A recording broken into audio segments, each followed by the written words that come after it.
Здравейте, приятели! Ами, ето на Бури... Убига ма! Нали не си на лайф? Нали не си? Убига ма! Ботев връх ме уби! Ботев връх, Петър, искаш да такова. Бурията. Качихме тази бурия.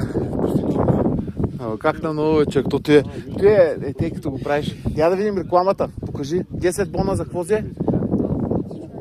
Рекламата. Не знам какво рекламираме, ама аз поне ще взема 200 лея. Достатъчно си носи границата. Добре, че беше Печо малкия да се върне. Там исках да фърля чорбите.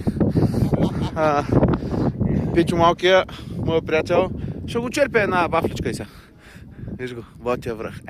Покажи знамето, еклиган. Добре, защо говориш така пред хората? Не ме снимат. Може ли снимайте лекичко?